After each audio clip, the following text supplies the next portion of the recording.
The night they announced the venue, Petra said it out loud, right in front of their mother. "You're not actually thinking of bringing her, are you? Her. Not Nola, not her name. Just her, like the word itself was something to wipe off a shoe." Their mother laughed, a soft, practiced sound, the kind that meant she agreed but didn't want to be caught agreeing. She adjusted the pearl at her collar and looked somewhere past Nola's shoulder. "It's a charity gala, Petra. Everyone will be there, everyone." Nola understood. Everyone meant people who mattered. People who mattered meant Nola should stay home. She went anyway. The Harwick Grand was the kind of building that made you feel like your coat was wrong. It was white stone and gilded molding, and 300 people who all seemed to know each other, laughing at things Nola hadn't heard, standing in clusters that closed like water around a stone the moment you stepped near. She'd borrowed the dress from a co-worker, navy blue, empire waist, the kind of fabric that photographed beautifully and felt like wearing a paper bag. It didn't fit right across the shoulders. She'd safety pinned the back strap in the taxi. Petra had noticed immediately. Of course she had. "Is that Donna's dress?" she'd said, tilting her head with a smile that didn't reach anything. Nola hadn't answered. She'd taken a glass of water from a passing tray, not champagne, because champagne was $12 a glass at the cash bar, and she had $43 in her checking account until Friday.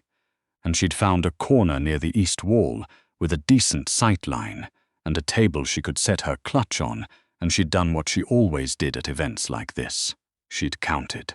It was a habit, not a choice. Her brain did it automatically, the way other people's eyes tracked movement or their ears picked up their own name across a room. Numbers just rose to the surface. She counted the chandeliers. 7, though the 8th was missing a tier of crystals. Someone had repaired it badly, and the asymmetry bothered her. She counted the tables.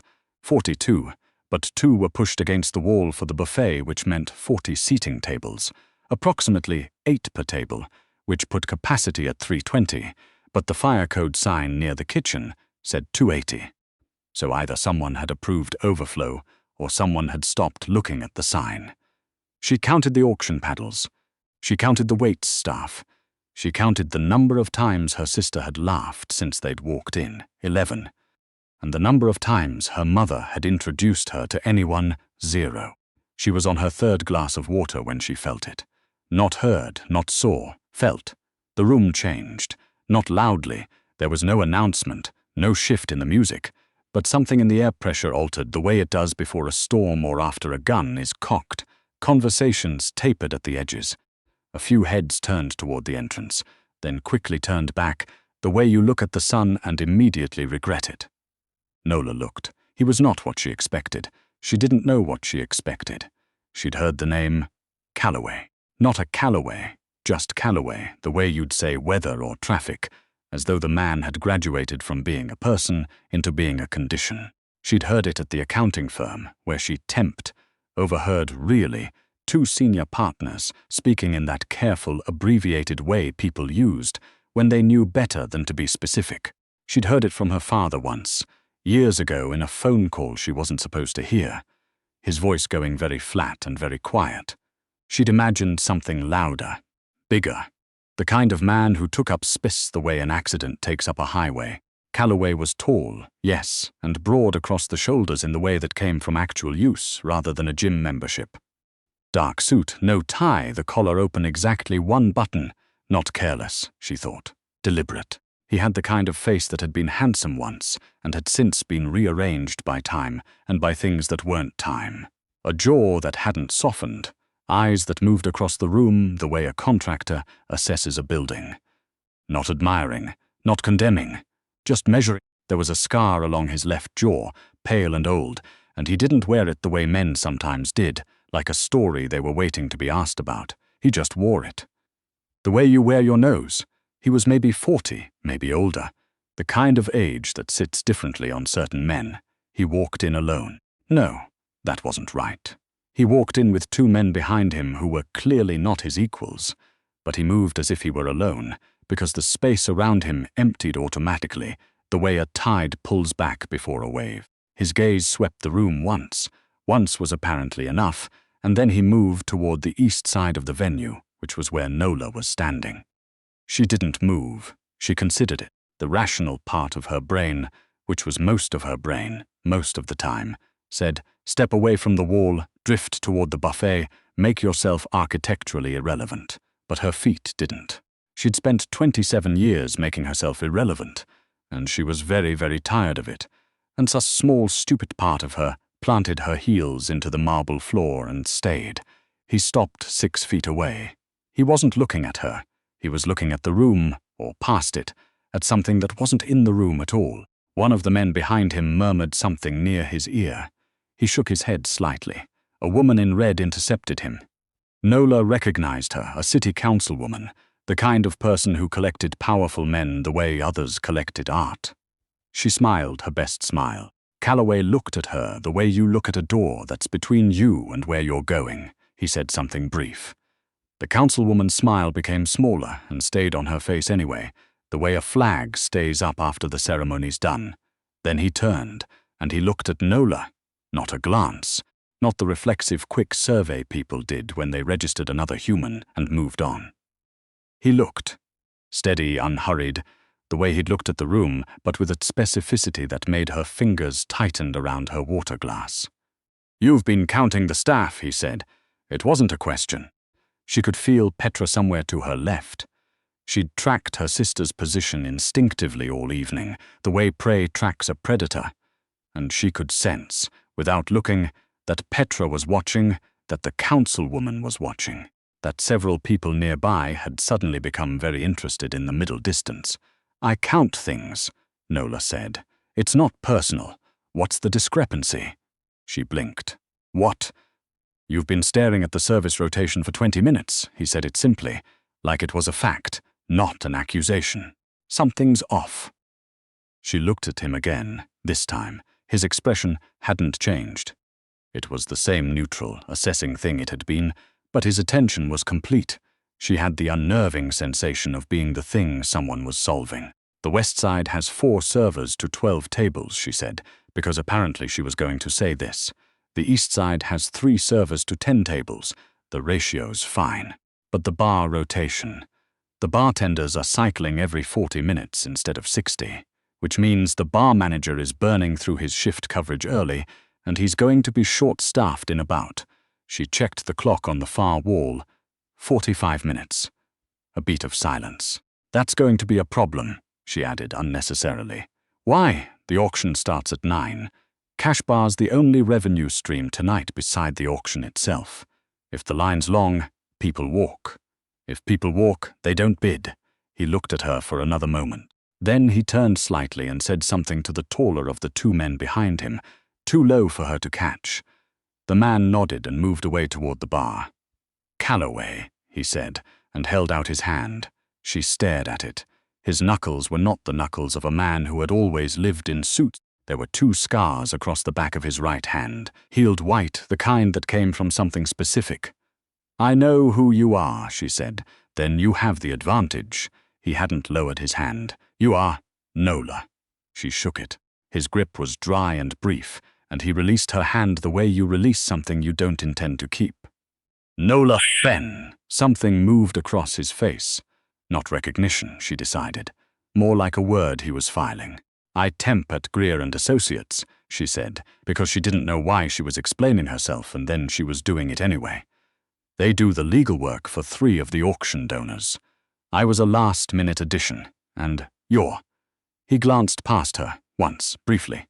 She didn't have to look to know he'd found Petra, "My sister." "Yes." Nola's voice was flat and precise, and she was proud of how flat and precise it was. "She's here in a real capacity." He looked back at her. "What does real mean? She's on the committee. She matters to the event. I'm here because she couldn't uninvite me in front of our mother without it becoming a thing." She said it plainly because there was no version of dressing it up that didn't feel worse. "I'm aware of my status. I'm not performing confusion about it."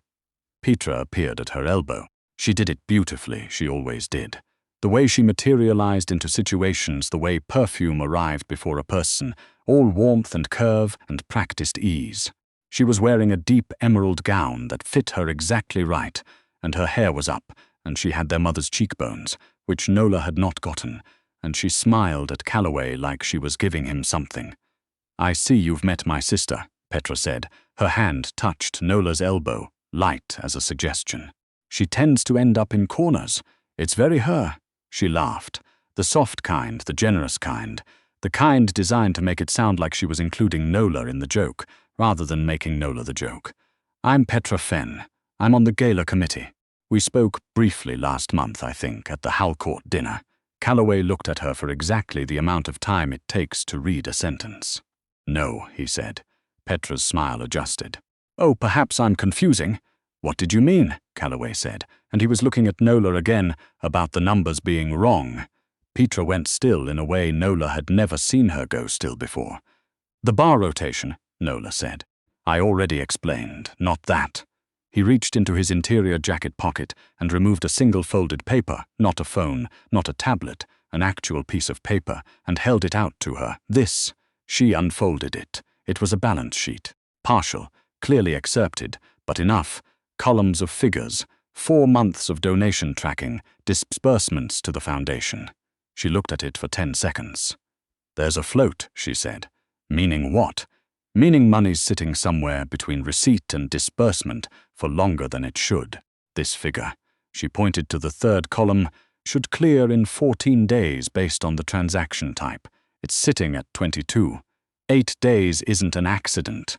She folded it and held it back to him. "Either your accountant is sloppy or your accountant is lying. These aren't the same problem." He took the paper. He didn't look at it. He looked at her. "Come work for me," he said. The noise of the gala continued around them. Glasses and conversation and a pianist somewhere playing something that had been popular 15 years ago. And Nola stood in the borrowed dress with the safety pin in the back and the water glass she was still holding, and she said, "I don't know what you do." "You know exactly what I do." She did. That was the problem. "I temp," she said. "I do receivables reconciliation and payroll processing and quarterly audits for companies that can't afford a full-time bookkeeper.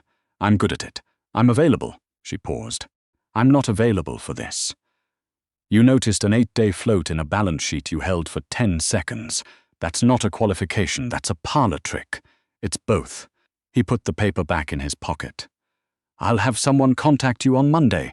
I haven't agreed." "I know."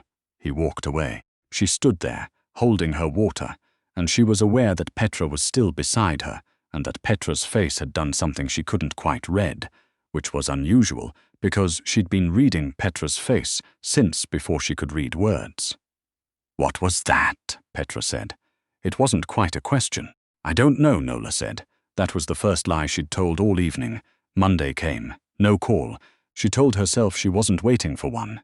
Tuesday, she subcontracted a payroll run for a restaurant group in the garment district and found a tax filing error that had been compounding for 3 years, and was proud of herself for exactly the amount of time it took to drive home, which was 35 minutes of traffic on the expressway, and then she was just tired again. Wednesday, at 7:14 in the morning, her phone rang from an unknown number, Mrs. Fenn. Not a question, not a greeting, a statement. A man's voice, not Callaway's. "Can you be at 400 Dunmore Street by 9? She knew the building. It had no signage. It had a loading dock that was too large for what the building supposedly contained. She'd driven past it twice over the years, once for a delivery pickup, once because she'd taken a wrong turn, and both times she'd had the feeling of a place that wanted to be looked past. "No," she said. A pause. "Mr. Callaway would like to discuss terms. Mr. Callaway didn't ask me if I had an existing schedule." Another pause. Longer. She got the impression of a hand over a mouthpiece, a consultation, the kind of organizational shuffle that happened when someone had said a thing that wasn't in the script. "He says to tell you the float was 31 days, not 22. She sat very still. 8 days was carelessness. 22 days was skimming. 31 days meant someone was running a secondary account and getting comfortable. 9:30, she said. "I have a payroll drop at 8. She arrived at 9:27. She was not the kind of person who arrived early to prove a point. The building was exactly what she'd expected inside. No, that wasn't right. It was more ordered than she'd expected. That surprised her. She'd half anticipated what she'd seen in old movies, the kind of space that announced its own danger. What she found was a set of offices that looked like a logistics company, which was, she supposed, exactly what it was. Filing systems, a server room with a light on, a woman at a front desk who looked up at her, unsurprised, and led her down a hallway that smelled like coffee and machine oil, and faintly like cigarette smoke from somewhere further in. Callaway was in a room at the end. He was at a desk that was covered in papers.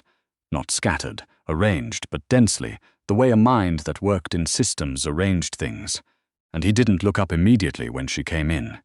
He finished the line he was reading. He set the pen down. Then he looked up. He looked like he hadn't slept, not disheveled, not undone. He was the kind of man who probably always looked like this, like sleep was something he did out of mechanical necessity rather than desire. There was a cup of coffee at his elbow that was clearly not his first. "You're 9 minutes late," he said. "I said 9:30. He looked at the clock on the wall. "It's 9:29, I'm aware." Something happened at the corner of his mouth. Not quite a smile. The ghost of a reaction he'd decided against. He slid a folder across the desk. She sat down in the chair across from him. No one had told her to. There was no one else in the room. She simply sat and opened it. The accounts inside were a mess. Not obviously. Someone had done a competent job of making it look clean. But the architecture of it was wrong in a way she felt before she could articulate it. The way you feel a structural problem in a floor before you can explain load-bearing walls. "Walk me through what you see," he said. "I need more time than this. Tell me what you see in 60 seconds. She looked at the first page, then the second, then the third. 3 accounts are reconciling against each other in sequence. You don't do that unless you're managing exposure, which means someone knows they're going to be looked at and they're rotating the liability. The dates on these disbursements are clustered around the 15th and the 28th. That's not organic. That's someone who knows payroll cycles and is timing around them to avoid flagging a threshold." She looked up. Callaway was watching her the way he'd watched her at the gala. The same quality of attention, complete, and at least 2 questions deep. "Your accountant," she said, "has been with you how long?" 11 years. Did you promote him, or did he ask to be promoted?" A pause. He asked, 18 months ago. Something shifted in his face. It was small and it was fast, and she filed it away. 20 months, he said. Close enough. She closed the folder. He started routing around the time he moved into the new role. He needed the access first. She set the folder back on the desk. "How much do you want to know?" "Everything." "Then I need the full ledgers. Not these." She tapped the folder. "These are dressed. I need the originals." He looked at her for a moment. "If I give you those, I know what I'm looking at. I'm not going to learn anything from the ledgers that I don't already understand about what this company is." She kept her voice even. "I'm not naive about what I'm walking into. I just need to know if you're asking me to find the leak or to patch it." "Find it," he said. "Patch comes after." "All right, you'll need an office here. I work better from my own space. Not for this." He said it flatly, not unkindly. "The originals don't leave the building." She thought about her apartment, the 1-bedroom on the 4th floor of a building where the elevator worked about 60% of the time. She thought about her morning commute and her temp contract and the payroll run she'd finished at 8:15 and the $43 that was now $112 because she'd been paid Thursday. "What's the rate?" she asked. He named a number. She kept her face very still. "Per week," she said. Per week. She'd made that in a month, once. In a good month. "And if I find what you're looking for," she said, "what happens to the accountant?" The silence that followed was not empty. It was the kind of silence that was a complete sentence in a language she was just beginning to read. "That's not your concern," he said. "I'm making it my concern. Right now, before I agree to anything." He looked at her. "You're negotiating the terms of what I do with my own employee. I'm establishing what I can live with. There's a difference." She held his gaze. "I'm not asking you to spare him. I'm asking you to tell me what spare him means in your context, because the range of options in your context is broader than it would be in mine." A long pause. "He'll be removed," Callaway said. "The money he's taken will be recovered. He'll understand." He seemed to choose the next word carefully. The terms of his retirement. She studied his face. He wasn't lying. She didn't think he was the kind of man who bothered to lie to people whose opinions he didn't value, and she had the strange, off-center thought that he might value hers even now, even this early, in whatever this was. "Okay," she said. "That's all?" I said, "Okay." He nodded once, the way a contract is signed. She came in on Thursday.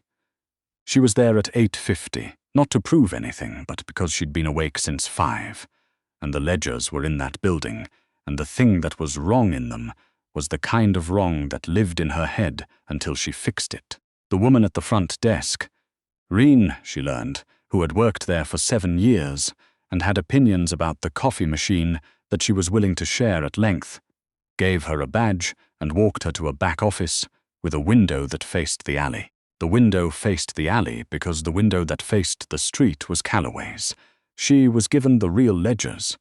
She didn't see Callaway on Thursday. She heard him once, through the wall, talking to someone, low and even, not loud, the kind of voice that didn't need to be loud because the room understood what the voice was, and then quiet. She found the second account on Friday morning at 11. She found the third on Friday afternoon at 3. She sat for a while after that, looking at the numbers, and the numbers looked back at her, in the way that numbers did when they had stopped being abstract, and had become something close to evidence. The accountant, a man named Byrne, she'd learned, who had a wife and a daughter and a mortgage in Connecticut, had been running a skimming operation for 22 months. Not huge amounts, smart amounts. The kind of amounts that looked like rounding errors to anyone who wasn't specifically looking for them. But across 11 accounts over 22 months, they added up to something significant, and what they added up to was enough to make Nola sit quietly, with her hands flat on the desk, and think about the word retirement, and what it meant in this building. She knocked on Callaway's door at 4:15. He was on the phone. He looked up and held up one finger. Not dismissive, a request. And she stood in the doorway and waited. He wrapped the call in 90 seconds, which she thought was faster than it would have been if she weren't there. That was probably her ego talking. She made a note to stop letting her ego talk. "You found it," he said. "It wasn't a question. 3 accounts. I'll write up the full summary tonight." She hesitated. "It's more than you thought." He was very still for a moment. "How much more?" she told him. He looked at the desk. Not at her, at the desk, for a count of about 5 seconds. She watched his jaw. The muscle there moved once and then was still. "Write up the summary," he said. She started to turn. "Fenn," she stopped. He was still looking at the desk. Then he looked up, and for a moment, just a moment, he looked like a person who was tired. Not tired the way you were tired on a Friday. Tired the way a building was tired, the kind of fatigue that was structural. "You did good work," he said. It was 5 words. They were not complicated words. She'd been told she did good work before, by bosses who didn't mean it, and clients who were being polite, and her mother once, years ago when she'd won a school math prize, who had turned immediately to say something to Petra. She nodded. "I'll have the summary to you by morning." She did. She came in early, 6:40. Renee wasn't there yet. She used her badge, and left the folder on his desk with a note that was only her phone number and the words "call if questions." She was professional, and she was precise, and she walked back down the hallway, and she let herself out into the pale, early light of a Saturday morning in the city. She was halfway to her car when she heard the door. "Nola." She turned. Callaway was in the doorway. No jacket, which she'd never seen, and which changed something about the geometry of him, made him look less like a function and more like a man. He had one hand against the doorframe. He'd read the summary. She could tell from his face something had changed in the set of it. "You could have left this at the front desk," he said. "I did. Almost." She looked at him across the 15 feet of concrete between them. "I wanted to walk out myself. It feels different than being dismissed." Something moved across his face, not the ghost this time. An actual expression, brief and unguarded, the kind that appears when someone says a thing you recognize and didn't expect to hear from that direction. "You're coming back Monday," he said. It wasn't a question. It also wasn't a command, she decided, or it was both, in a proportion she hadn't worked out yet. To finish, she said. There's still the patch. Yes, he said. To finish. She held his gaze for a moment. His eyes were dark. She'd noticed that at the gala, and she was noticing it again, now dark and very direct, the kind of direct that came from a person who had given up on the social performance of looking away, and she nodded once. She got in her car. She drove home and she made coffee, and she sat at the kitchen table in the apartment on the 4th floor, and she thought about a lot of things, and one of them, under everything else, quiet as a decimal point, was the word finish, and what came after it, and whether after was a thing either of them were supposed to want. She thought about it for a long time. She didn't have an answer. That, she thought, might be the most honest thing that had happened to her in years.